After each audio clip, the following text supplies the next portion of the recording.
welcome, Hoosier fans, to this week's edition of Assembly Call Radio, where each week we discuss the most interesting topics in the world of Indiana basketball.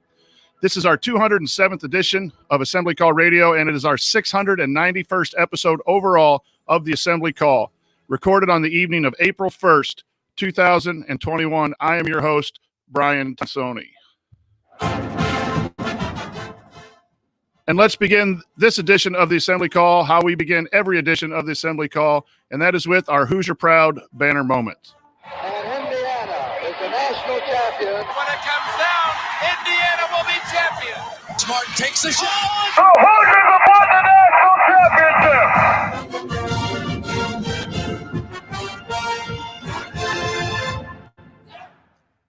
This week's banner moment occurred on Sunday when Mike Woodson was named Indiana's 30th head coach of the men's basketball team.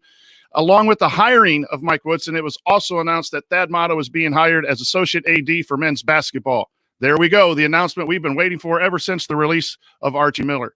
Mike Woodson was formally introduced during a press conference where he made clear his desire to bring Indiana basketball back to its winning ways. There have been many discussions this week about the pros and the cons of the hire, with the truth being that no one really knows how this is going to work out until time passes and we see the product on the court. Early news, it's positive, with the retaining of Kenya Hunter as assistant coach, the return of Parker Stewart from the transfer portal, and two recent recruits recommitting and staying with the Indiana program. We at the Assembly Call would like to welcome Coach Woodson back home, and we wish him nothing but great success in building Indiana basketball back to where it belongs. Andy is off this week. He's keeping his priorities in order by putting his family first during their spring break. But while he hasn't had a chance yet to share his thoughts on the Mike Woodson hire here on our show, he was a guest on Crimson Cast earlier this week, so make sure you get Andy's voice of reason there on that podcast. Jared is standing outside Porter Moser's window with the boombox, hoping to convince him to join Mike Woodson's staff as an assistant, so he also will not be with us tonight. Good luck with that, Jared. But here to my left, analyzing players, finding every wrinkle. He hasn't ever hosted, never lifted a finger. He's got all the Well, let me quickly add just one thing about this. Dude just interrupted his own jingle.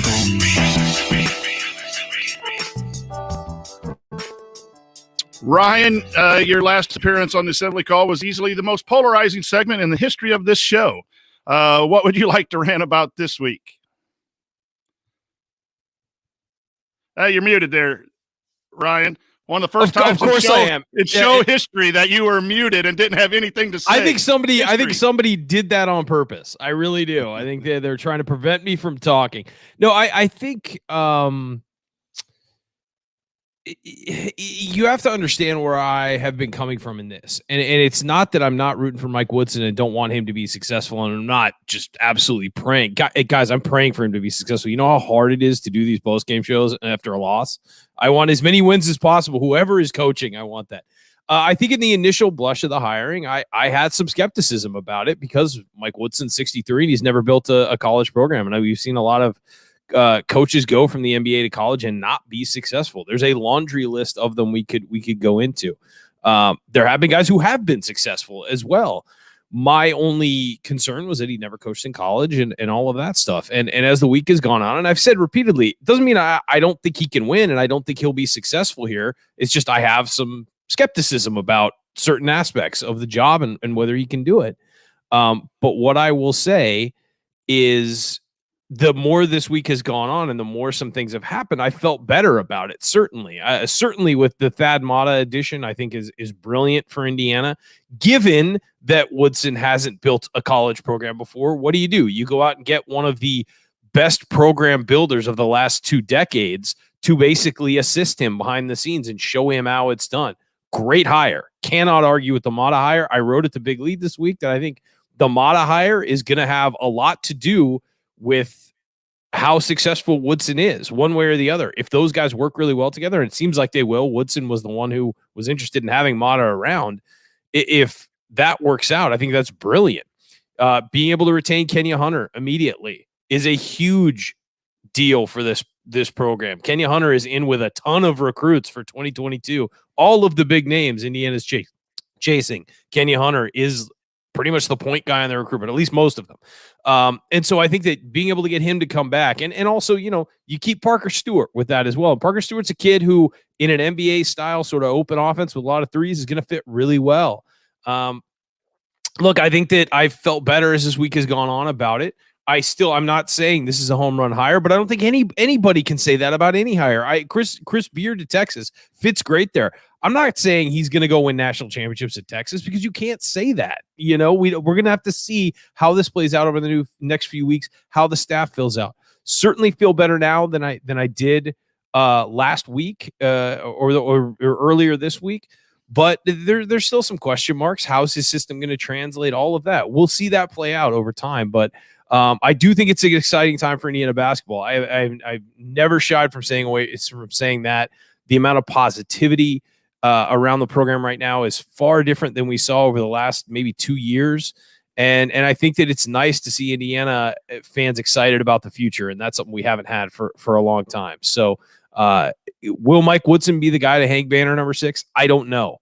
And I certainly have questions about whether that'll happen, but I certainly agree with, the fact with every move they've made so far, along with bringing in Mike Woodson. Ryan, I classify this as I feel good about the decision. I'm not one of those that's feeling great and jumping all the way in because I do think there are some legitimate concerns. But again, agree with you that this week has been really moves in the right direction to ease some of those concerns that I had upon the initial word of his hiring. And our special guest tonight is to my right. He runs one of the best IU Twitter accounts out there. He has one of the world's most envied collection of IU memorabilia, which you can see some of it in the background. And he's ready to run through a brick wall for Coach Woodson. He is Chris Williams, also known as IU Artifacts. Chris, what's on your mind this week about Indiana basketball? Well, it's spring in Bloomington. So first of all, it's about as good as you can get around here. The students are enjoying that. Everybody's out and about, although it was cold and blustery today, and it was actually snowing, which was not fun. But I'm not going to lie and say that I was hoping that Woodson would be the hire. I think we could have gone in a lot of different directions, but I'm on board with it. The Mata situation definitely makes things a little bit more comforting, I would say. In his position, retaining Kenya Hunter is big, obviously, for – a transition from the previous staff and the players, understanding and knowing somebody and a familiar face, and obviously with keeping some guys out of the portal. I'd like to see what he does with the rest of his coaching staff. I think that's going to be big moving forward. But the one thing that, as much as historically, I'm a history guy, I love Woodson, what he did at IU and what he represents. History's not on his side. In terms of an alma mater situation where a player is coming back and being successful. We've only seen that happen a few times, and it's largely not been a successful experiment. Obviously, I'm hoping for something different. I feel like something's going to be different this time around, but it's exciting times. The whole situation of kind of just transitioning out of the Archie Miller era really quick. It just seems like it was a quick move on. Let's move on and get started now. And, it'll be interesting to look back historically at what the Archie Miller era represented in IU history, but I'm ready for the Mike Woodson era and ready to see what happens. Chris, do you have any gear or anything from Mike Woodson's playing days? I happen to have a jersey of Coach Woodson's that nice. I prominently display on a wall in my room. Which they didn't steal that for the press conference, right? You still have it. No, I made an interesting observation, and people will call me a jersey nerd for this, but that was indeed a Peter Jerkin jersey that they were using. Wow! Of all the choices to use a Peter Jerkin jersey, but it was just kind of it was an interesting moment. Chris, who are some other 42s? Do we have? Well, you got Scott May. I mean, Scott May was the obvious one. Yeah. Those are the two that are off the biggest. Those are the two biggest ones off the top of my head. There was a few guys in the 80s that, John Flowers played in the early 80s, but in terms of notoriety, it doesn't get much better. Those are the two. Yeah, absolutely. Brian Tonsoni wore 42 in high school for the LaPorte Slicers. So there's another prominent number 42 in Indiana history. So I was 22, and I was on an AAU team with another guy who was married to 22 and had been on the AAU team 1 week longer than me. So I had to wear 42. So that's another 42. Hey, it's what we all have in common. So, okay, here's what we're going to cover this week on Assembly Call Radio. Obviously, Hoosier headlines. Our main topic is what might Mike Woodson's first IU team look like style-wise, and then we'll end, as we always do, by answering your questions. All of that coming up on Assembly Call Radio. First, a quick word from our new supporter of the podcast, Playbook Products. If you missed Jared's story about them on this week's episode of the podcast with Mark Titus, Playbook Products makes unique stone and leather coasters as well as mugs that feature diagrams of famous plays in sports history. For Indiana, the featured plays are the Watt shot, Keith Smarsh shot, Kirk Hastings shot, and the final play of the 1976 NCAA championship game that clinched the last undefeated season in college basketball history. Go UCLA, go Bruins. Keep it that way, please. A few years ago, Andy actually got Jared these coasters as a gift, and he's been using them ever since. And now you can get them too, and you can support the Assembly Call in the process. Go to assemblycall.com/PP. That's assemblycall.com/PP for Playbook products and browse their IU items. But don't stop there. They have similar coasters and mugs for every NFL team, Major League Baseball team, NBA team, and every NHL team, plus a bunch of other colleges if you choose. In other words, there's something for you or any sports fan in your life at Playbook Products. And when you use that URL, assemblycall.com/PP, they know that we sent you, and we get a 15% commission on your entire order.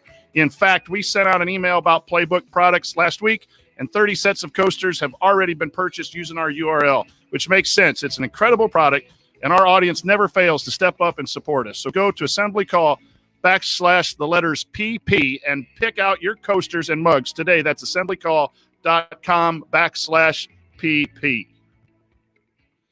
All right, here we go. Let's hit a few Hoosier headlines. Congrats to the women's team on an excellent season, getting all the way to the Elite Eight. And good news, Allie Patberg is returning. And so it looks like the entire starting lineup may be back for our IU women's basketball team, and they'll be a fun one to watch. We had some really good news. It's kind of been hit upon in our opening statements. Kenya Hunter is back as an assistant coach, and his recruiting chops will really help Coach Woodson. Parker Stewart, who came to Indiana because of a relationship with Kenya Hunter, has now removed himself from the transfer portal and will be staying and playing his first game next November for the Indiana Hoosiers. Recruits C.J. Gunn, who will be here in a couple of years, and Logan Duncombe, who will be here next year, also recommitted after having conversations with Coach Woodson. And then the one transfer out that we know is Al Durham, fifth-year senior, has decided to take his talents to Providence. And so we wish Al a lot of luck there in his final year in college basketball. And then our hope is out for those UCLA Bruins to stop Gonzaga. It seems like a long shot because Gonzaga's playing really well. You know, we hope Coach Lewis and Coach Cronin out there can find a way to defeat Gonzaga so it can keep the Indiana streak, undefeated streak, headed in the right direction.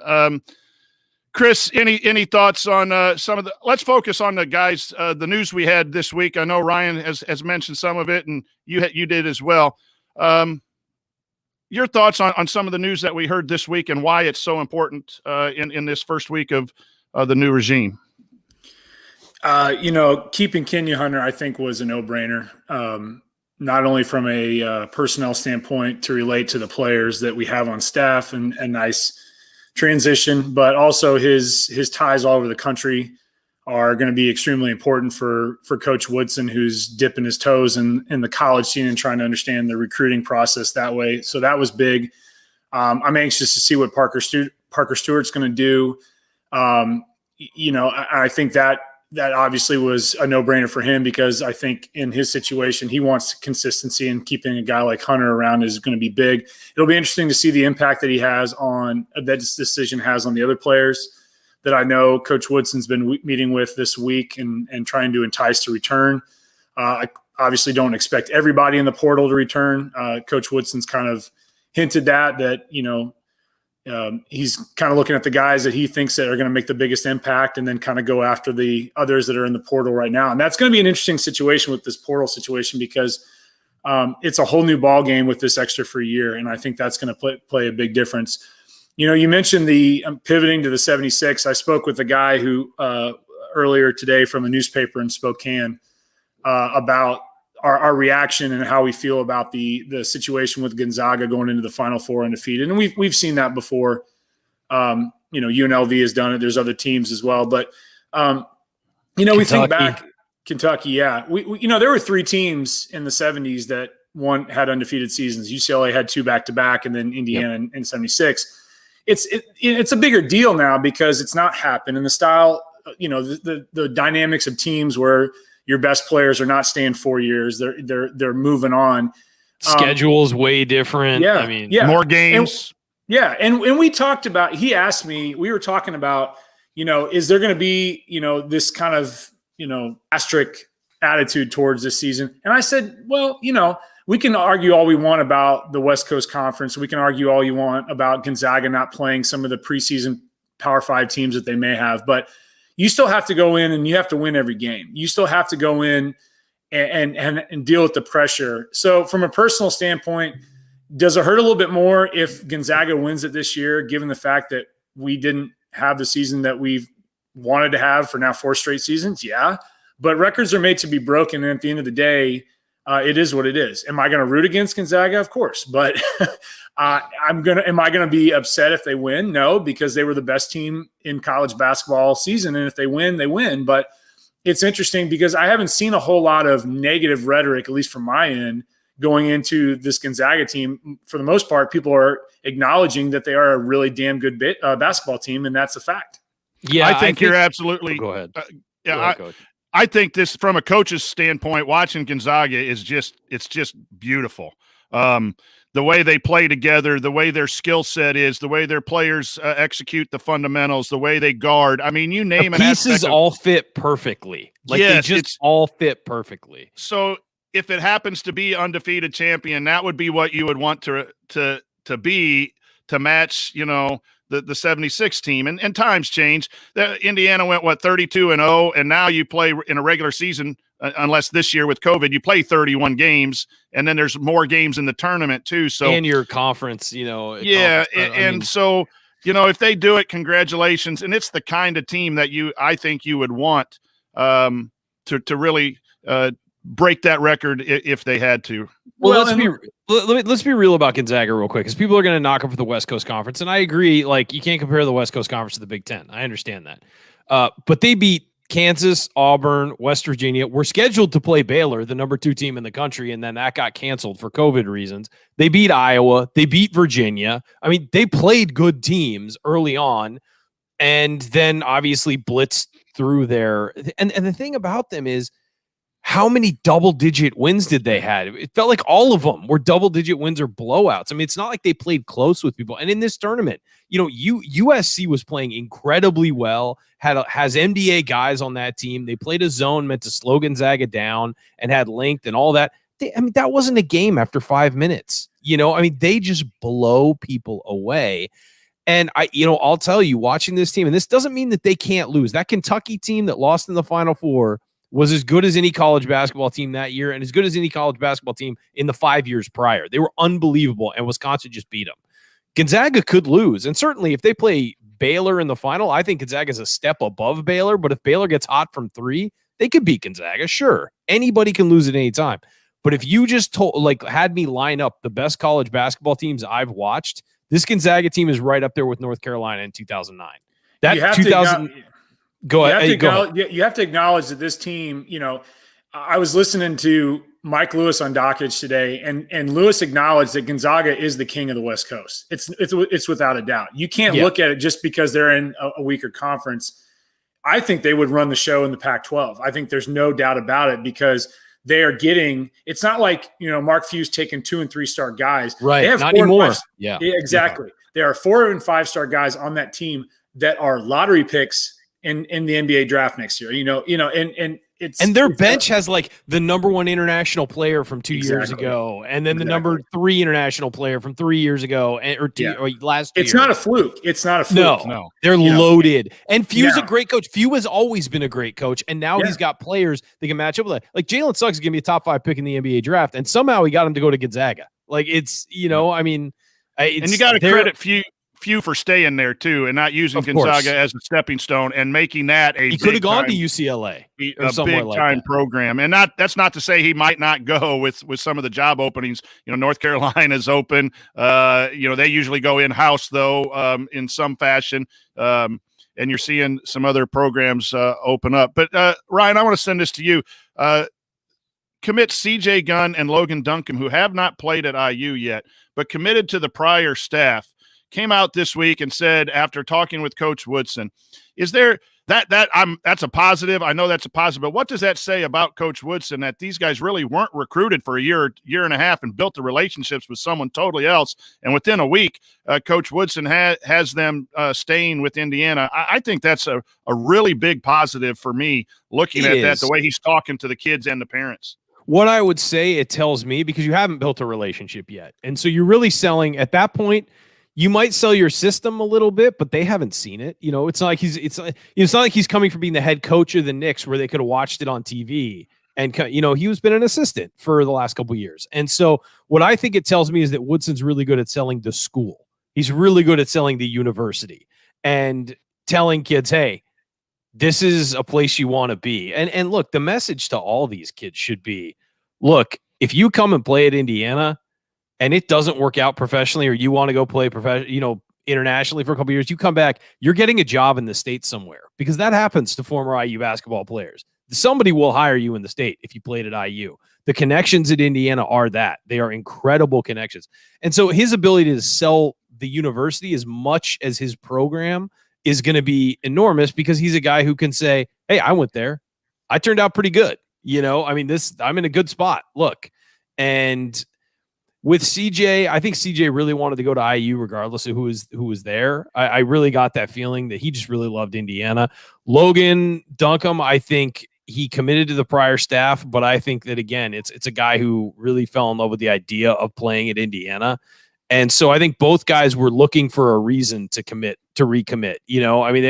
They were going to have to be kind of forced out to not go. So I don't think it tells us a ton about what it's going to be like with uncommitted recruits, but it's a good sign that he's able to, the guys who are looking for a reason to commit to IU, he's able to secure their commitments. And again, getting Parker Stewart back, some of the other guys who are entering the transfer portal, the word is that, now they're reconsidering maybe leaving. But we don't know what they're going to decide. They've had a couple weeks where it looked like, hey, leaving looks like a pretty good option, and now they're going to have to be reeled back. So it's not going to be a snap of the fingers, but it does say that, he's selling some vision to people that they're buying. And the Parker Stewart is the last thing we'll cover here in our first segment, but we haven't seen him play. But what has been missing from this Indiana program is that scorer and that shooter. As a freshman in the ACC playing for Pittsburgh, who struggled that year, he was able to average 9.1 points, and I don't have his 3-point percentage from that year, but it was a solid percentage. Then he transferred to be with his dad, and he sat out a year. But then he was the major ball handler, major scorer at UT Martin, and averaged some good amount of points. His 3-point percentage dropped a little bit, but it was volume situation. Yeah. It was a volume situation. So, and then unfortunately he lost his dad, and that's what brought him to Indiana and Kenya Hunter. I think this young man's going to be, from a skill standpoint, an excellent addition to Indiana, and we'll have to wait and see to be truthful with that. But what you've seen in his statistics, and then the story too, I think he's going to play with an edge for a variety of reasons, and that always bodes well. Your guys' thoughts? I don't care who wants to take that. Parker Stewart coming back. Chris, we'll go your way first.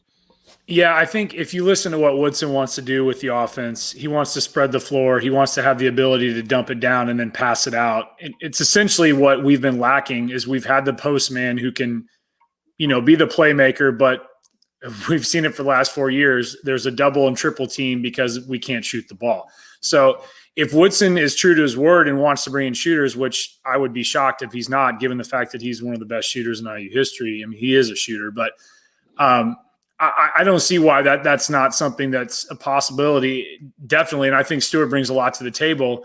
Now, will he adjust well to the Big Ten? I hope so. I mean, he had to obviously for his situation, of course, he's not, you're not going to rush somebody like that back in that situation and put him in a position where he's not physically ready to go or emotionally or mentally. But if he can knock down the shots, I think that's a good start to the pieces that we need and to fit the kind of system that Woodson wants to play and be a team that can shoot the ball. I mean, there's no reason we can't lead the team in 3-point percentage like we did under Crean for a couple of seasons. There's no reason that we can't do that and bring in guys that are going to shoot the ball and shoot it well.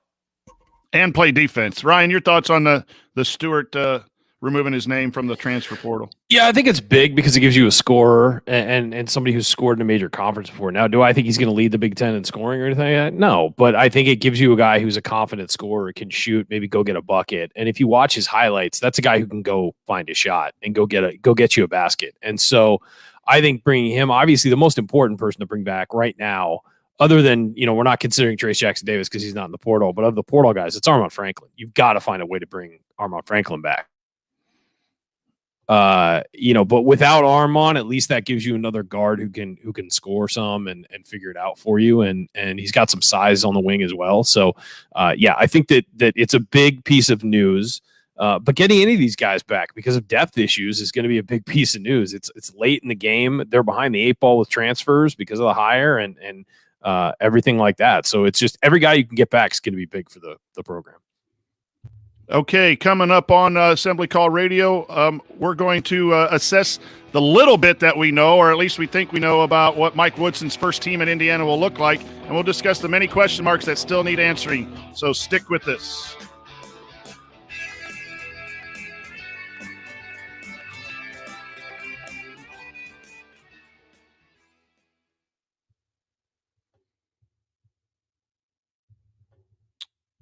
All right, good first segment. We don't have to worry about time or anything. Nope. But I am pausing and not recording the in-between stuff just for file stuff. We will record the after dark stuff as long as we need to cover stuff. So now it's just a kind of a we hinted upon it there in the first segment, the roster. We know who's back. And then we'll talk.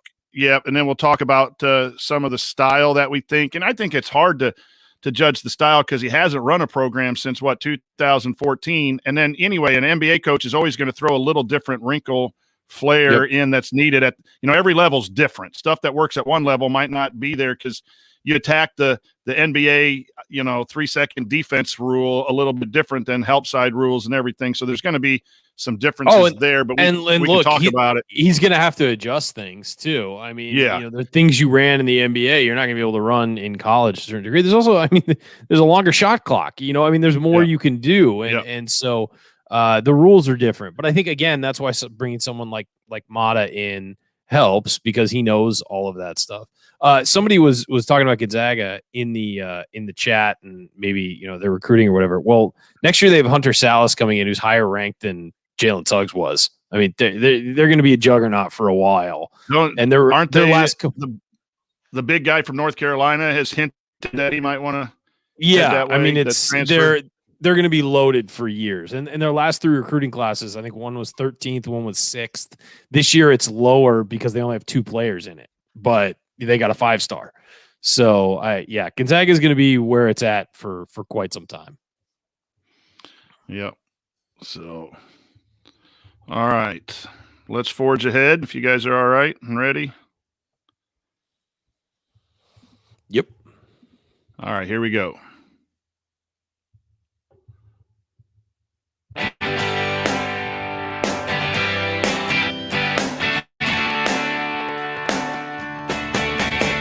Hey, this is Max Bielfeldt, Big Ten champ and better than advertised 6th man of the year in 2016. And speaking of better than advertised, join Jared, Andy, Ryan, and Coach on the Assembly Call after every IU basketball game. Go Hoosiers. Welcome back to the Assembly Call. You can find all of our content at our website, assemblycall.com. And if you ever want to join the chat mob during our unedited live broadcast or watch those replays and see all the between segment banner, then check out our YouTube channel at youtube.com/assemblycall. I'm Brian Tonsoni, the coach, here with Ryan Phillips, Chris Williams, also known as IU Artifacts. And we're going to be talking a little bit about the roster, potential style, and then what kind of players we might want to bring in if we were helping Coach Woodson with the transfer portal here in our second segment. So we do know that Parker Stewart, Anthony Leal, Trey Galloway, and Logan Duncombe will definitely be in the program. Rob Finnessy, Jerome Hunter, and Joey Brunk have not entered the portal, so they're likely to be back unless they change their mind in the near future. Joey Brunk is more of a health issue. Is he healthy, and does he want to come back for an additional year? We just have not heard any comments from them one way or the other, but I do assume that those guys are back. Hunter was excited about the 3-ball talk in the press conference, so I think that made him happy. And so, depending on how you look at it, there's at least 4 confirmed with 2 others. That gives 6. Trace Jackson Davis is going to have a decision whether to go pro and enter the draft or come back. He's not in the transfer portal. The players that are in are Armand, Lander, Race, and Geronimo, and we await their decision on whether they're going to go to another school or come back. As you see it, Ryan, here, your thoughts on what has happened with the coaching change and players entering the transfer portal, and what our listeners might be able to gauge. How many you think are going to come back? How many you think are going to stay, or any individuals? What are your thoughts about Indiana and the transfer portal?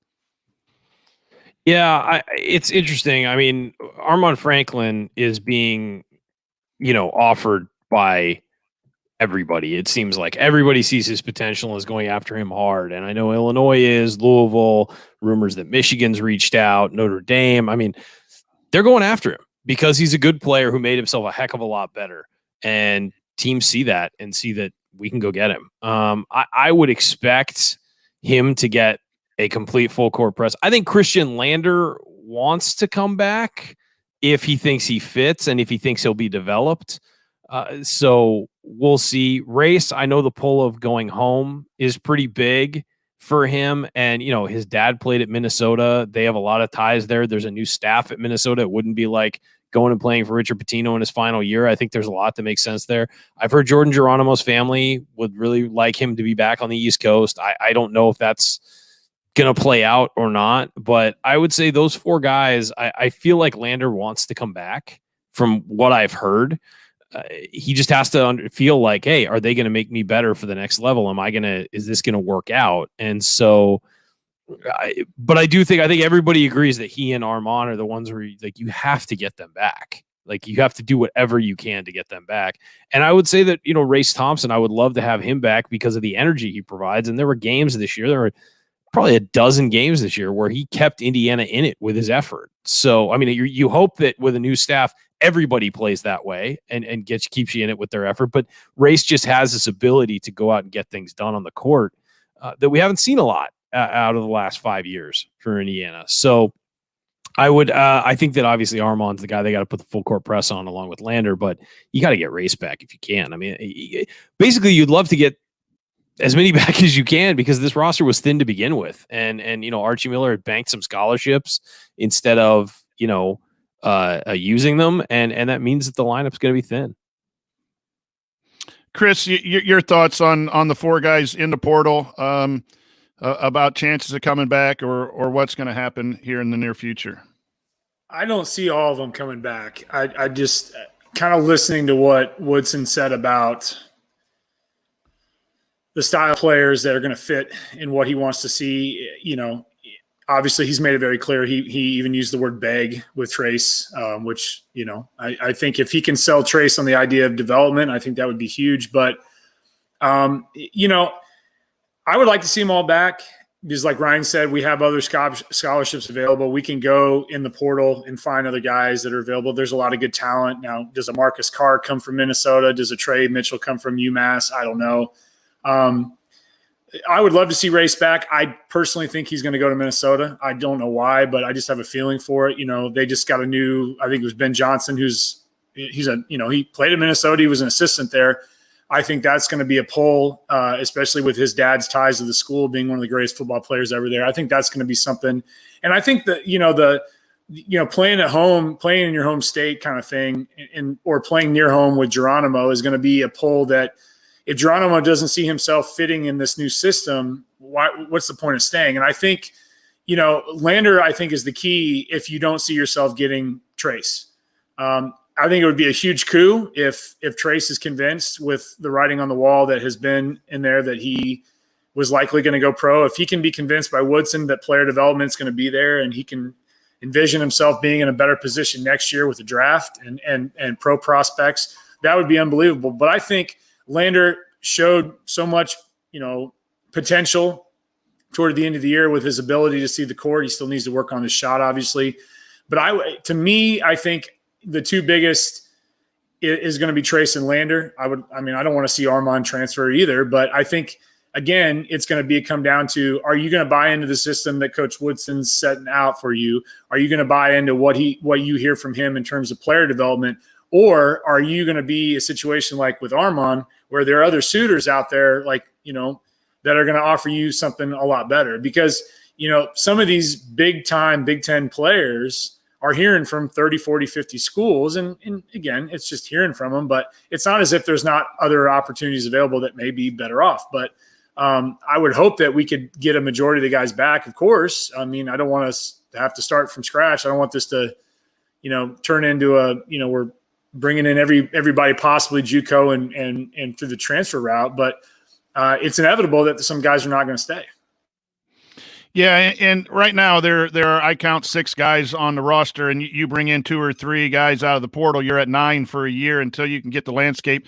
That you'd fill it with others too, but that wouldn't be bad if ever, in case everyone would decide. But I think a couple of these guys are going to stay, and I think a couple are going to go. The thing with Race and Geronimo is, what does Woodson, and this leads us into our next conversation too about the style. We don't know what Woodson is thinking about style. He mentioned the 4 in around 1. Is that a little what does that mean for that 4 position? What kind of athlete, what kind of player is Woodson looking for? There's a Furman transfer, and I don't know his name, but he mentioned he was interested in Indiana. Noah something. I should have had that written down. But looking at him, he's 6'8", and he shot 32% from 3, 33% from 3 as a junior, and 40% as a sophomore. The volume went up this year, and his percentage went down. But he was a double-digit scorer. If that's the kind of 4 that you want to stretch it out and shoot the 3, are you going to develop Geronimo and Race to be that kind of player?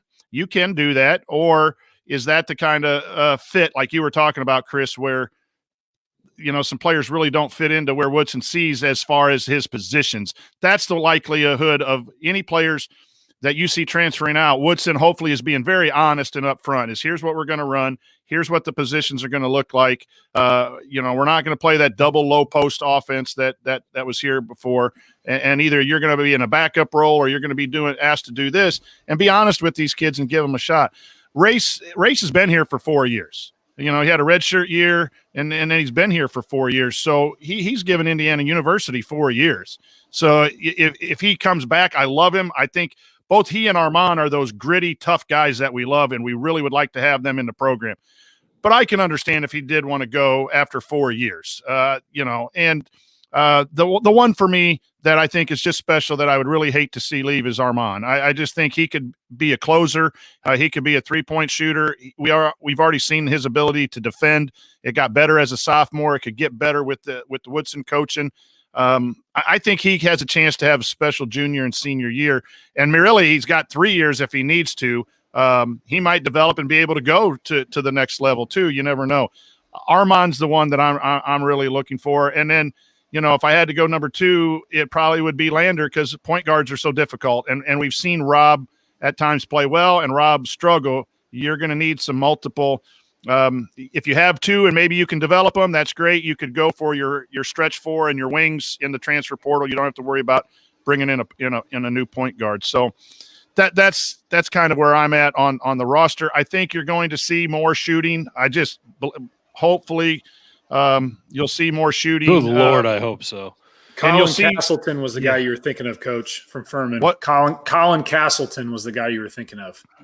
Yeah, Is that that the doesn't guy? sound It was familiar. I'm sorry, Noah Gurley. Noah Gurley. Yeah, I'm Noah sorry. Gurley.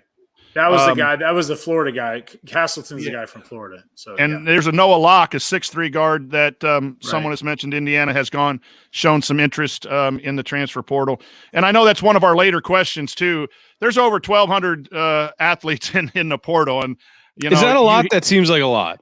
That's a lot. So I'm not really confident in telling you guys, who Indiana is interested in. I'm not sure anyone really knows other than what you hear through social media. So Ryan, your thoughts on, Mike Woodson didn't say a whole lot in his introductory press conference about what he was going to do style wise. He kind of just hinted on some topics of shooting the three, some 4 out 1 in, but there's so many designs that you can do in coaching offensively. My questions, I want pace. I want a little bit of up tempo, pass up to the wing. If you're open from 3, shoot it. You see that happening in the NCAA tournament.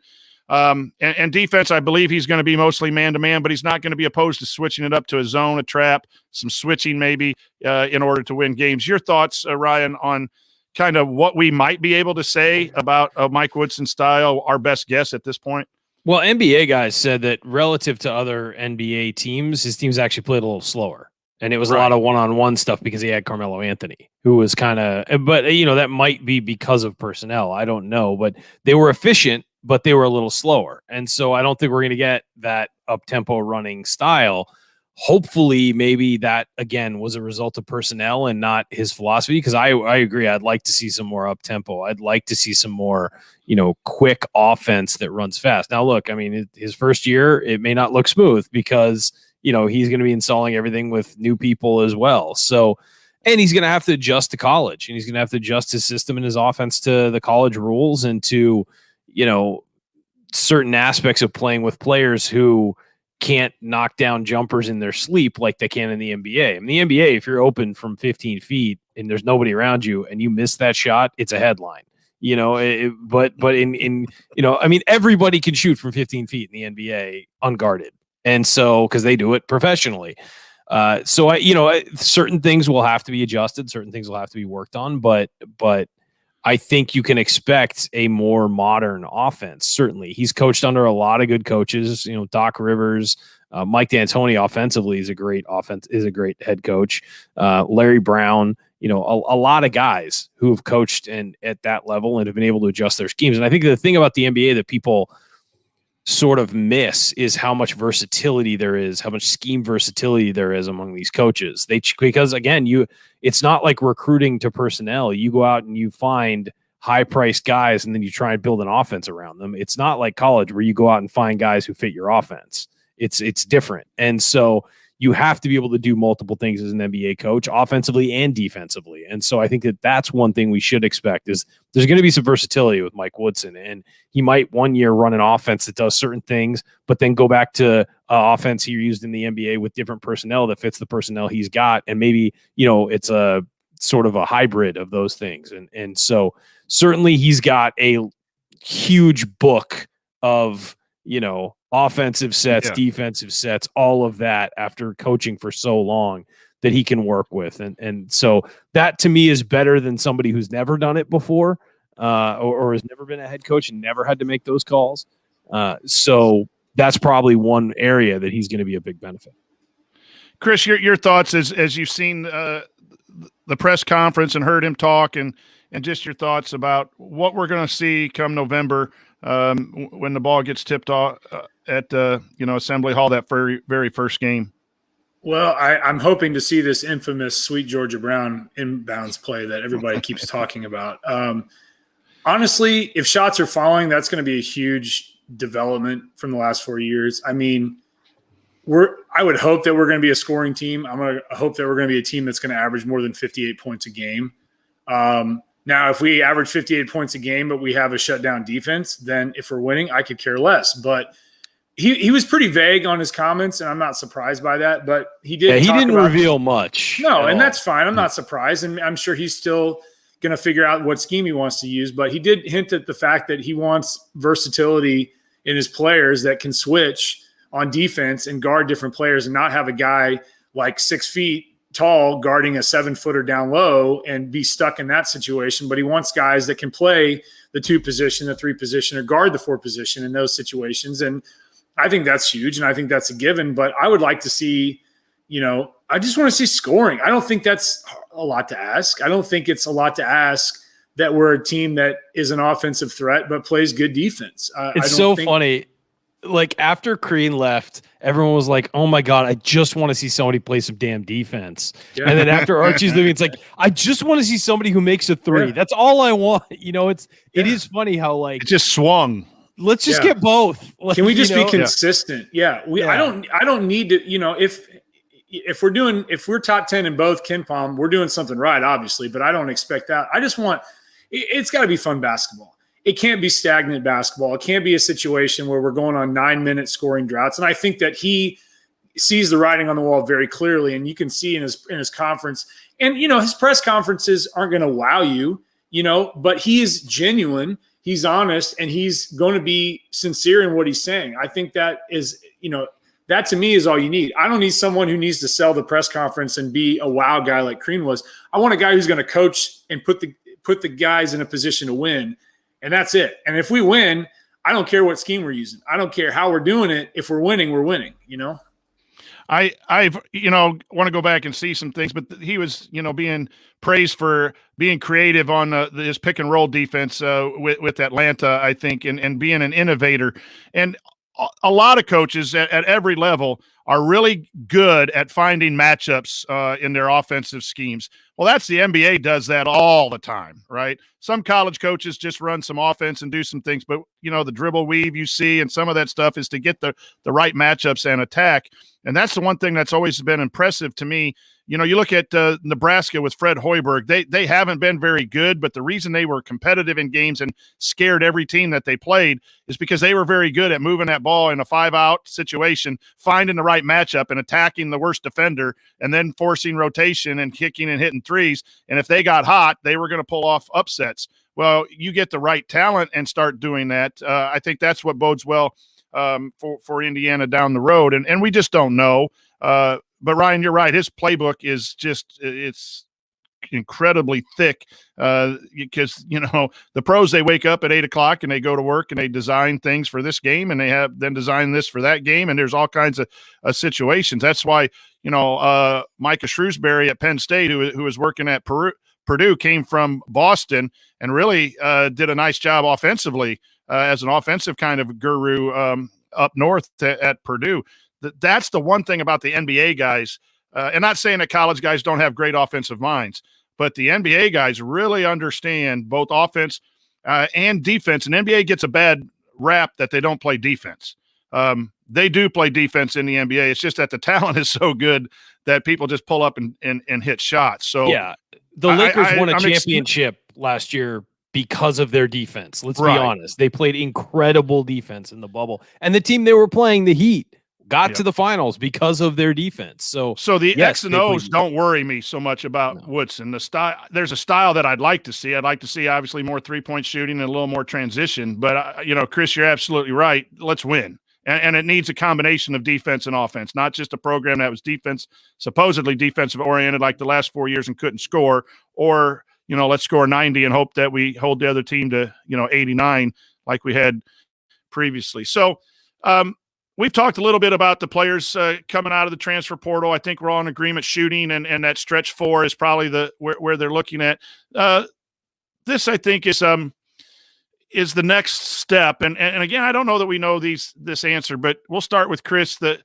How quickly do you think it's fair to expect Coach Woodson to turn this around and get Indiana consistently in the top 5, top 6 of the Big Ten and a consistent NCAA tournament team?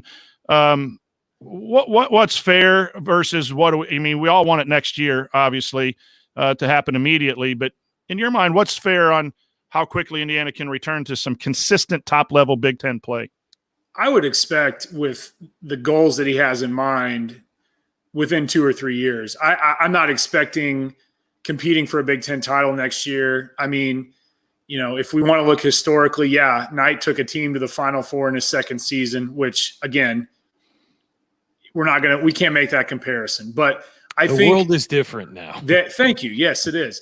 I think I'm hoping in 2 years, but as you and I were talking earlier, Coach, the one thing that Woodson has against him is history is not on his side here. You really have to look at, I think there's only 3 guys that could be wrong. There's only 3 guys that have gone to their alma mater and won titles. And that's Roy Williams, Jim Boeheim, and Kevin Ollie. All right.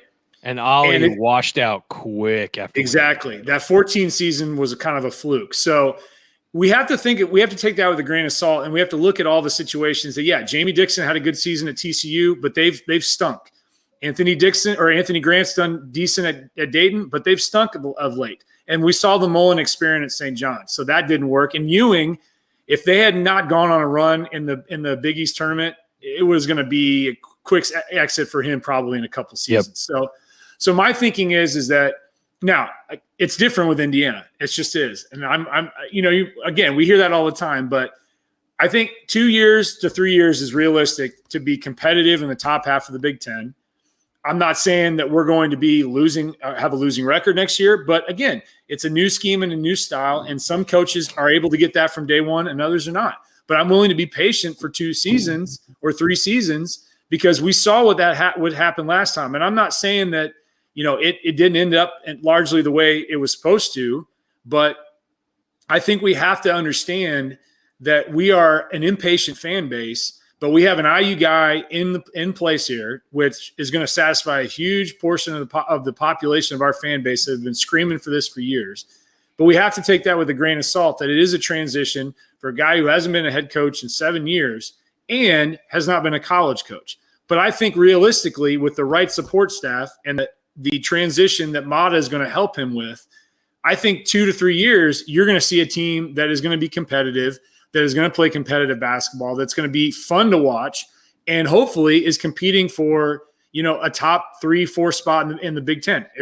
Do I think we're going to compete for a Big Ten title in 2 years? No, but I would love to be surprised if that happens. I agree 100% with you, but I'm going to play a little devil's advocate. 2 years ago, in the second year of Archie Miller, Indiana was the second team out of the tournament, despite the losing 11 out of 12 games. Then the third year, they were probably a 10 seed. And then this year, they were poised to be a 8, 9, 10 seed. If they win that Michigan State game and get to 13, they're likely to win 1 or 2 more games. And they might have been a 10 or 11 seed in the tournament, and that might have been 3 tournament teams in a row. So I'm going to throw it out to all those people who are just jumping in full go with Woodson. If he can turn around 2 or 3 games, you're looking at maybe a 6, 7, 8 Big Ten, and you're looking at getting back to the tournament sooner than those 2 or 3 years. Even though I agree, every coach needs at least 3 years to get their system in before you say yes or no, he's going to make it, not make it. But I don't know. This program seems like it's been derailed, but it is closer to getting those bare minimums is what I'm talking about. The bare minimum is a couple 6, 7, and a couple of tournaments, at least getting in the tournament to get started. And you're missing a couple shooters. That's all you're missing here. How many times this year did we come on here and be like, well, if they had somebody who could have knocked down 2 threes in this game, they would have won. Exactly. And over the last 3 years, it's not rocket science. Yeah, over the last 3 years, if they had 2 guys who could knock down 2 threes a game, they probably win over those 3 years 15 more games. No joke. I mean, that sounds like a lot, but no joke. That as for when we need to be back and when we'll know if there's progress next year. I mean, we will, because we'll see the offense, we'll see the defense. We know it won't be perfect. We know we'll be, building something, but you should be able to tell. And pretty quickly with Archie Miller, you could tell, well, the defense is going to be different here than it was under Crean. Like you'll see things on the court. It may not result in wins, but you will see gradual changes that will be like, oh, that guy who was with the other staff looks better, and whether or not there's development things. Because the biggest indictment of the Archie Miller era is not the offense was slow. It's not the defense didn't live up to expectations. It was player development did not exist. Armand Franklin's the only guy who got better, and he got better in an offseason where he wasn't working with the coaches because of COVID. Race. So, yeah, and Race got much better too. Race, I think, always kind of had that. He just never was healthy. I mean, that redshirt year definitely helped him. Yeah, he became the guy that I think you look at the high school film and say, oh, that's what he's going to be. Now, he got bigger because of Cliff Marshall, but I think that he sort of became what he was supposed to. Al's development was very slow. It happened, but it was very slow. But if you listen to people, they would say that Al was working on his own and to an incredible degree to get where he got. So when you look at the program as a whole, though, year to year, you weren't seeing these big leaps for players often that you see at other Big Ten schools. And if you're at this level and you're in this conference, your guys got to be getting better every single year. And so I think Ryan, that's going to be the biggest signal for me is that guys are getting. The biggest thing you said that I agree with is you can see improvement in style of play and and that development year to year. It might not result in wins right away until everyone gets comfortable, and including Coach Woodson and that. But you're going to be able to tell the style of defense, the style of offense, if that has a chance of playing out and winning games. And I think they're going to win a couple games. I don't think they're going to get a Big Ten title in a year or two, but I think they have a chance to make the tournament depending on the roster construction, the kids coming back and the transfer portal. That's where I trust Woodson, Mata, and Hunter, and then whoever else he brings in. I think their goal is to try to be competitive in the Big Ten next year. The Big Ten is losing some players. Illinois, Iowa, Wisconsin, heavy senior and heavy pro losses. Ohio State, Rutgers likely to come back to the pack a little bit, and that's where Indiana can move up and maybe not be the 10th seed, be the 6th, 7th seed. That would be great progress, I think, in year 1, 2 for the Woodson regime. But then it gets to consistency, and the key word is as soon as possible can you get consistent play on both ends and consistent amounts of wins to get back to where it was like Wisconsin, who's always in the top 4, top 5. That's got to be the goal of getting there as soon as possible. So, all right, coming up on our third segment, we'll answer your questions, and we have a lot of good questions. This will be fun. Stick with us here on the Assembly Call.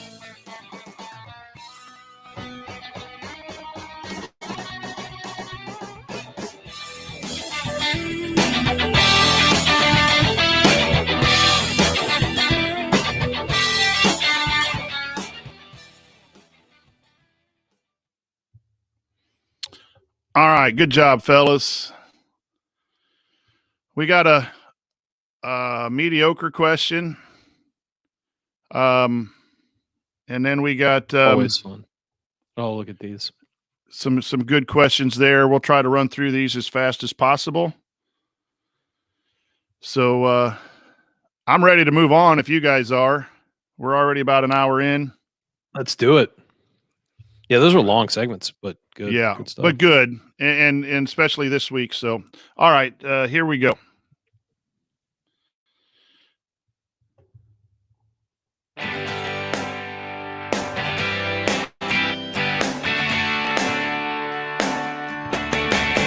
What's going on? It's Christian Wofford. What's the only thing better than an epic buzzer beater? Celebrating it with friends afterwards.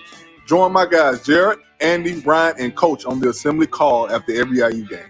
Go Hoosiers. Welcome back, everyone. I'm the coach, Brian Tonsoni, here with Ryan Phillips and Chris Williams. Remember, you need to be subscribed to our email newsletter. We send out a weekly IU news roundup, even during the offseason, and after every game, we send out a detailed post-game analysis. Just text IU to 66866 or go to assemblycall.com. That's IU to 66866 or go to assemblycall.com. It's now time for our mailbag. All questions were submitted via Twitter or via our IU basketball discussion community at assemblycall.com/community. We've been doing some really good things in there. I urge people to come join us there on the community. It's not that good, but it's not that bad. It's Jay's mediocre question. And for the mediocre question of the week, Jay says, we're 4 days into the Mike Woodson tenure, and it seems that IU's already being more aggressive going after transfers than at any point in the Archie Miller era. Given the success we've seen other programs have with transfers, Michigan, UCLA, Ohio State, Arkansas, why do you think Archie was so hesitant to pursue these players? Ryan, I'll send that to you for your thought. I don't know. I can't answer that. I think they did look into and explore some transfers, but they just never came out on top. And it might be the style of play. Guys were like, maybe if they were trying to score more and saw Archie's offense and said, no, that's not what I'm going to do. But it also could be the fact that Archie ran the pack line, and to be good at the pack line, you kind of got to be in the pack line for a while. So maybe, you're not just going to fill your roster with guys who are not going to be able to play your system. And so I think that's part of it. It looked like there had to be a certain kind of guy who fit. But I think that we've definitely seen Indiana be aggressive with transfers, but I think Kenya Hunter has brought that to the program as well since he arrived last year. He got Parker Stewart. They've been attached to some guys. Even when Archie was still here, they were kind of attached to some guys who were going to become available if Archie stayed even. So I think that is just, look, it's modern basketball now, is that every good team has a transfer on it, it feels like. And if not, it's because they've recruited incredibly well. But guess what? If you miss in recruiting, you may have to go out and get a transfer to fill that gap. And so it's just part of the game these days. Chris, your thoughts on Archie's use or lack of use of the transfer portal in his tenure? Yeah, it's kind of puzzling. I kind of echoing what Ryan said, but yeah, the defensive scheme that Archie runs is not a thing you learn overnight. It's going to take some time. Obviously, it did take some time, but it was mind-boggling that we weren't creening players by trying to force them out of the program. We couldn't get guys into the program, and we were always stuck with these unused scholarships. So either he was extremely selective with who he wanted, or we weren't getting the pickups that we had hoped for. And to me, could that have changed anything? I don't know. I mean, we can think about it from all different angles, but it's one of those things that is still puzzling that we didn't seem to get the guys in that would fit the system immediately. And maybe that was the key given the schemes that we ran. Another question, we'll jump down here to elbows in our last Archie question, and then we'll get back to Coach Wood because that's the future Woodson, because that's the future of the program. Elbows in ask, as we begin to look forward in the Woodson era and reflect less on what Archie didn't do, I'm curious about past Archie players. Which one Archie Miller era player gets your gold jersey for his effort as an Archie Miller, playing under Archie Miller? Chris, your thoughts on who you think that the best player will be from that era? I would have to look at a Robert Johnson situation just from a scoring standpoint.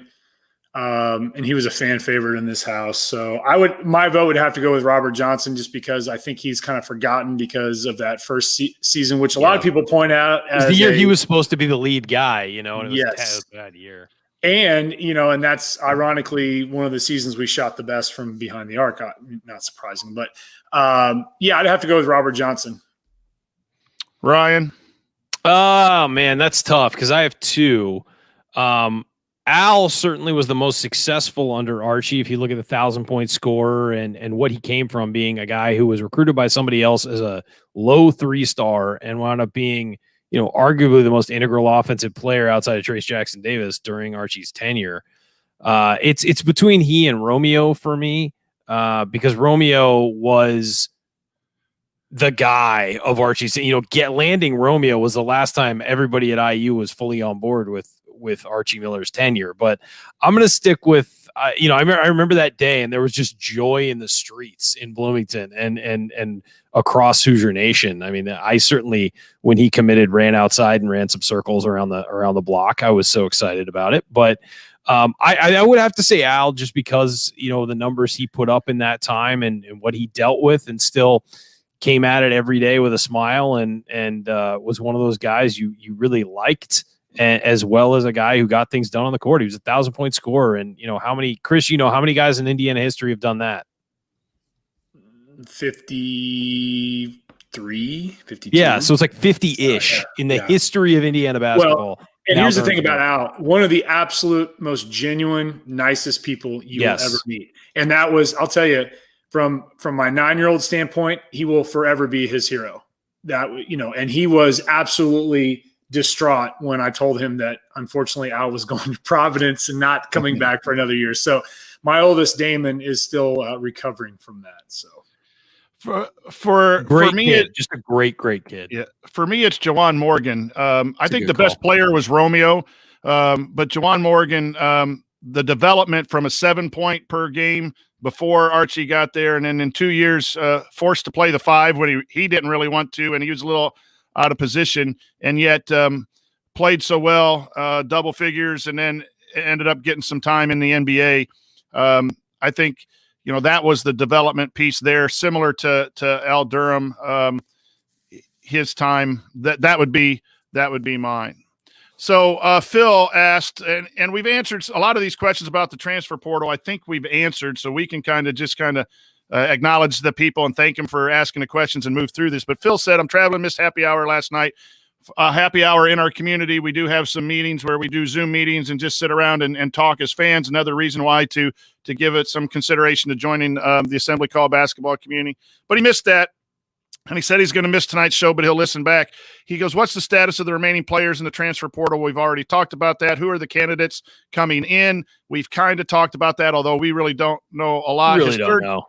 His third question is, will Michael Lewis be approached by for the assistant position, or will Mike Roberts be retained? I think both of those are under consideration. We don't have anything definitive yet. I could say something. Mike Roberts is not, as of now, expected to be retained. I think Hunter is the one guy from the staff they were retaining, and I think that everybody likes Mike, but I think that it's Woodson's staff. He needs to bring in his guys. And as far as Michael Lewis, we don't know. He's currently coaching UCLA. That's essentially what you can say about it. I think that there are certain people who at IU who would certainly love to have him.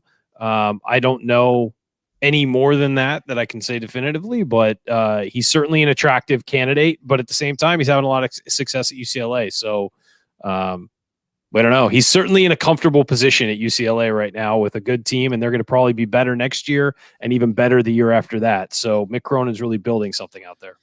I'll say this about Mike Lewis. When he's been out there, you've kind of watched him from afar, but there was a clip on Twitter when they were celebrating where he went up to Chris Smith, the best player at UCLA, who tore his ACL, I believe, or had a season-ending injury, and just gave him a big hug. And that was captured on film while a lot of people were celebrating. And that speaks some volumes. A lot of coaches do that. But there's an assistant coach just gone to the Final Four, and he's making sure that everyone's included. That would be a big get if Indiana were to be able to lure someone like that. I think Calbert Chaney also is someone probably maybe being considered to come back too. And it was mentioned earlier, we want some guys who can go out and recruit and make sure that you help Coach Woodson, who's been in the pros and recruited differently. Free agency is different than recruiting high school guys. So, that would be a couple of those guys I think will be on the radar. So Jeff asked, again, assuming all our guys stay in the portal, still have a couple of open scholarships. What type of player? I think we talked about shooting. We talked about a stretch 4. But you could also see anyone, if you're good enough to play somewhere and it fits Coach Woodson's, I wouldn't be surprised. The one position I don't think, Chris, that we'll get is a center. I think, especially if TJD comes back, Race, we have a lot of options at the 5 with Duncan coming in. Don't be surprised if Brunk comes back too. Yeah, that's about health for him. That's completely about health for him. Yeah, I think after his surgery, his recovery was going well. So I don't, he wasn't going to come back this season. The late, we might, the statement above, we're going to try to get him back in late February. That was never the case. But I think for him, if he feels that he's left something on the court and he wants another chance, I don't see why he wouldn't come back if he's healthy. Yeah. And so a couple more of these are about transfers. Aaron asked how many transfers in are likely. Indiana technically is at 11 scholarships, right? Or 12 with Parker Stewart. Correct. If everyone comes back, right? So no, they have the freedom. They're at 11, I think. Or 11 because Al's gone. Yeah. Right. So they're at 11. So if everyone does come back, they have 2. Do you think Woodson will fill 13, or do you think he'll stay at 10 or 11 scholarships? Chris, your thought real quick, and I'll throw it to you, Ryan, afterwards.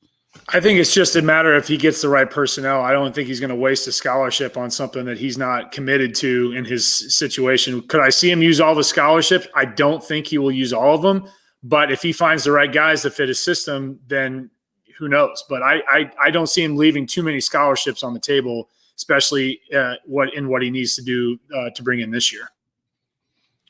Yeah, I'm unless you're adding somebody who doesn't belong on the team, I'm all for using all your scholarships, because we've seen it with Indiana. When you have depth issues late in the season, it stinks not to be able to go to somebody. So I would say I don't think he'll use them all the first year, but I think it's good practice to have a full roster. And certainly, banking one is an, if you have like a huge recruiting class coming up, banking one certainly makes sense. But I don't think they're going to force them to. He's going to like force it and just grab guys. Motto, I don't think Thad Motto will let him do it. You know what I like? Thad Motto's too smart to waste scholarships on guys. I think that it's going to be and again, I think it's going to be a team effort figuring that all out. Something I don't have the answer for this, but I'm going to be interesting. It's going to be interesting to watch with the transfer portal too. If you fill 13 scholarships, which I always think you should, it might be hard to keep numbers 9, 10, 11, 12, 13 happy. And if the rules stay the same, you're going to have that constant turnover. Does it get harder with the transfer rules of keeping a full roster of 13? Are you better with 11 where you have room? If someone decides they're not happy and leaves, you automatically have room. You don't have to wait for someone to leave. Those are questions where normally I would agree saying fill your rosters, have depth. But in this day and age where people want to play, it might be harder and harder. Ryan, your thoughts on the transfer portal making it harder to keep people, and would one strategy be not filling 13? I don't know. I mean, I don't know what they're going to do. I like, here's the thing about the transfer portal. Every coach hates it. Absolutely hates it, because it's so hard, because now it's more recruiting you have to do. Recruiting already takes up way too much of their time. And now you're recruiting your own players just to not enter the transfer portal. And then when they do, you got to recruit them to come back. And then if they leave, or if it looks like they're going to leave, you got to go recruit somebody else to fill that spot. So this isn't guys. And the thing is, it's not guys who are deep on the bench who aren't playing, who are transferring. This is key lead guards who are transferring. I mean, it's a different world in college basketball right now. And I understand, I support the idea of, if you transfer in conference, you should have to sit out a year, but out of conference, go and play immediately with one transfer. I understand why some conferences are talking about putting in a rule where if you transfer in conference, because not only do you lose a guy, then you got to face him. And that's, and there's plenty of schools out there. Now it's one thing if you move, if you go to Minnesota and you move back to West Lafayette because your mom got sick, like that's a different situation. But I do think that if they're going to restrict it at all, I think that will be the restriction. Now, it's one free transfer this year for everybody. And then after that, it looks like it's going to be one transfer. And if you transfer again, you got to sit out a year. Right. It is sort of the direction it's going. I'm not sure if that was actually officially approved, but it looked like that was the way it was going. But this year, it's free for all, because nobody has to sit out at all for anything. And it's going to be crazy. It's going to be, you're going to have rosters completely remade over the next few weeks and looking completely different than they were. I mean, Adam Miller's in the transfer portal from Illinois, and he was like their next good big player, like big name player. And so if you're Brad Underwood, you're completely scrambling right now to figure out how to, change that. It makes sense they're going after Armand Franklin. It's just, you got to be completely on guard if you're a head coach right now. You're absolutely right. Some of the names in the transfer portal have really shocked me, because they're guys that were third, fourth best player, or started, or had a big role, or maybe the sixth man off the bench. And that's why coaches don't like it too. It's like, man, dude, I'm playing you. And you're getting 25 minutes and you're still not happy because you think that you can go somewhere else and be a bigger part of something. And I appreciate the freedom, and I'm all for player movement that one time. I am too. By the way, I think it's fair. Coaches can leave with no excuse. I mean, and coaches get paid millions of dollars to figure this stuff out. And if they have to work a little harder, we have to work a little bit harder. But Chris, your thoughts on, have we seen the day and age where 13 scholarships might be gone, because it's just hard to keep people happy. And it's better to have a 10, 11 man roster and try to manage. and not have so many people leave? Because it's just an optics thing too, when players leave. The stability piece, you saw what Greg Gard said about, and I think he was a little bit extreme and kind of complaining about trivial stuff and, overcoming adversity and all that. But I think we're transitioning more toward the rights and privileges for the players. And I think this is a good example of that. And so I think the one thing is going to be, like you said, keeping enough players happy so that they're going to want to stick around. But I think, it's going to provide a lot of challenges, but I do think there has to be something, and I definitely agree, something in conference is as a definite, because, like you said, the coaches want the players on their team. They don't want to see them and have to face them the next season. So I think there's just going to be all kinds of issues, and it's going to be a big adjustment. And I think we all can understand Indiana's going to field a team. It might be a lot of familiar faces. It might be some familiar faces with some new faces. But I think Coach Woodson's going to have a good shot at getting the guys that he wants and molding the players to the style that he wants. That's it. We're done. No more questions. Well, that'll do it for this week's episode of the Assembly Call. If you want to see us do the show live, join us at assemblycall.com on Thursday nights for the live broadcast of our Assembly Call radio recording. Special thanks to Bob Thompson for producing a lot of the music that you hear on the show, and thank you for listening. We'll talk to you again next week or sooner if any news breaks. Until then, take it from me, Yogi Ferrell. Keep your elbows in and your eyes on the rim, and go Hoosiers.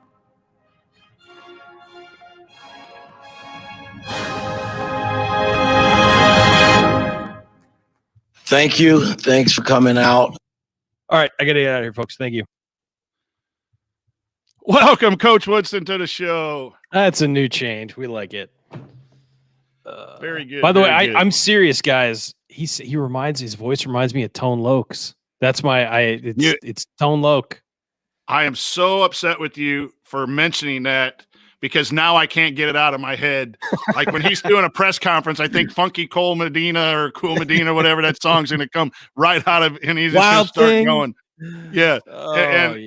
And I want to hear X's and O's, and I hear Tone Loke. So, well, you know what? Think of lines from Ace Ventura: Pet Detective. He was one of the co-stars of that. So, but yeah, that is the first thing I heard. I was in bed, because I woke up early for the press. It was I woke up at like 6:45 and listened to the press conference at 7 out here, and I was just like laying there, and I'm like, is that Tone Loke? Like, I didn't, because I'd seen some video of Woodson. I'd seen him in practice, but it's different when you're yelling as to when you're like softly talking into a microphone. So he's going to have that soothing voice after losses, where you're going to be really upset as a fan. And then you tune into and he's just going to talk and you're going, okay, I'll chill out a little bit. No, that's good. That's good. He should be able to recruit, being Tone Loke and Chris and I got the Coach Woodson hairstyle going. Hey, I will support anybody who is follically challenged. That's right. Do you watch Bald Men on Campus? It's a great show. It's who is it? It's Billis, and it's Billis's podcast basically, and it's with a couple other guys. They're great. They're hilarious. I have to check that out. Yeah, it's good. When do you guys expect the next set of coaching hires? Time period. I would expect one by midweek, probably next week. And then the third one, I think they can take their time with, because you've got a decent sized staff at that point who can cover some ground and establish some relationships. With just one, it's got to be awful for Kenya right now as Woodson's trying to get caught up. But I think that they'll get another one. I would assume if I'm guessing Wednesday next week, or maybe one day either side of that, they'll have their second one. Because the season will be over, but then I would say a third probably by the end of, middle of April. I don't think it'll take, they won't extend this into May because they have so much ground to make up with guys, just because it's a firing and then you've got to, take your time, find the search, whatever, especially in the transfer portal where guys have been in the portal since, February. So I think that's probably what I would guess is midweek next week for another one. And then they'll figure out who they want. They'll zero in on for the third spot. I think they got a pretty good idea probably what they want to do with their second one. And then I would think that their third one, they'll have a range of guys that they'll zero in on. And look, if they miss on the guy and on one of the guys they've targeted for number 2, they just add who's in that third list. They just sort of move down the list from there. But I think they'll be very careful with. I would expect them to go with recruiters all the way across the board to help him. That's my guess. Tall order. 3 recruiters on staff, pretty much is what I would assume. But yeah, it's tough to do. We'll see. I don't know.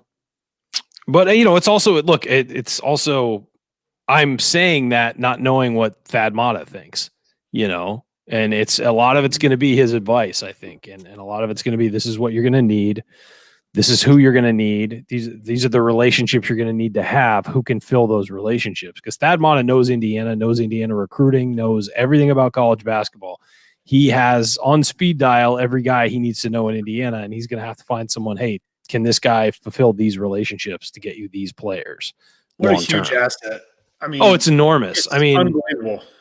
Yeah, and it's just the fact that to watch film, Mike Woodson's going to be able to walk into a room with Thad Matta and have both those minds working together on figuring out what to do, and he's going to have Thad Matta to bounce scouting information off of, whether it's a high school player or another college team. I mean.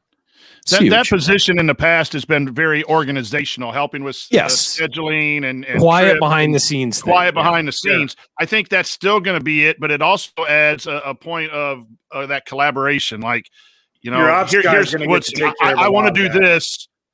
Yeah, I want to do this. What do you think? Well, why don't you think about this? Or what about this? Or, hey, you need to contact this guy. That's a good point. Or like in the hiring, you need this type of guy. I've got you lined up with 4 guys, coach. Go pick one of these 4, go interview one of these 4 guys or something of that nature. Man, couldn't ask for someone better. There's nobody in the Midwest more positioned to do that. I mean, legitimately, there's college. I mean, Tom Izzo, maybe the only other guy in the Midwest who's at that level, and Matta knows Indiana better than anybody. So, I think it's going to be great. And I'm going to tell you, it's totally different. Obviously, I've been a head coach for 10 years, and now I'm an assistant to one of my former assistants, and it's a lot of fun. There's not that head coach responsibility. I don't have to talk to the press, don't have to talk to parents. I can go in, and then the head coach can say, hey, watch this film, tell me what you think, right? And you get someone who's had that experience, but it's nice on my end, and I think it'll be nice on Coach Matta's end too, to be able to go in that office and do basketball stuff without having the whole package around. If you really enjoy basketball, he's going to be doing basketball stuff, whether that's, scheduling recruits or watching recruit film. I mean, he can watch hundreds of tapes of recruits sitting in his office, have lunch while he's doing it, then report out to Coach Woodson, hey, there's what I think, or scout. It's just so good to have experience that has been through the head coaching experience at that level to be there for a sounding board. I think that's just vital. Yeah. What are your thoughts on when's this? I know the portal's open 365 days a year. Is there how soon you think some of these decisions are going to be made? Is there a time period where the players have to in order to go for summer school and other places? Any thoughts, you guys, on when those decisions are going to come down?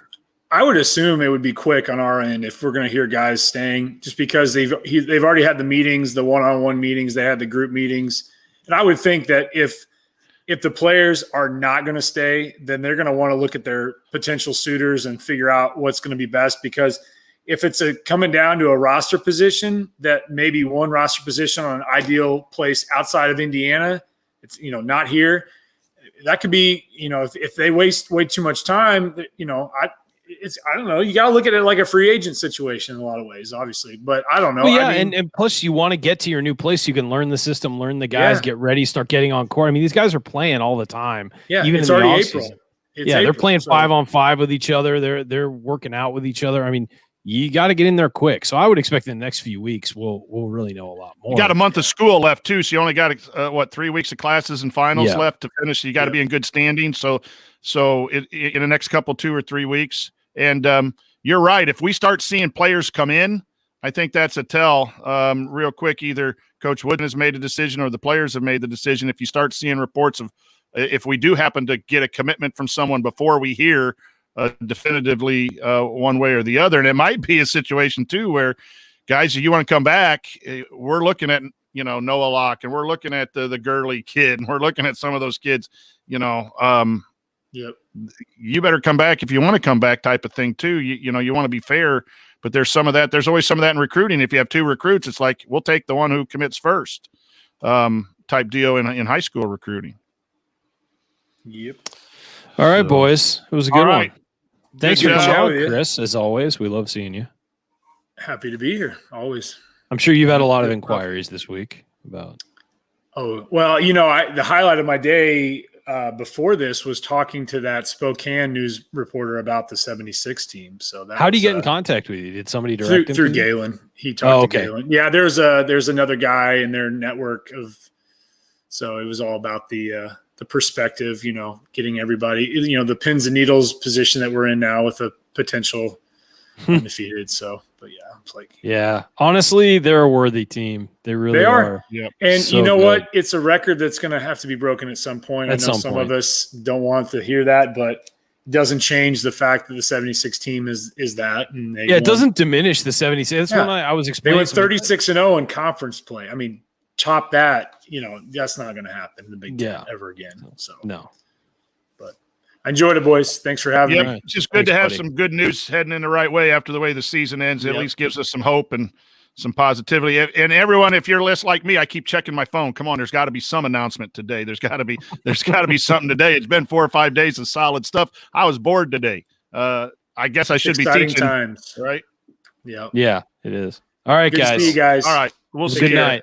Thanks, everyone.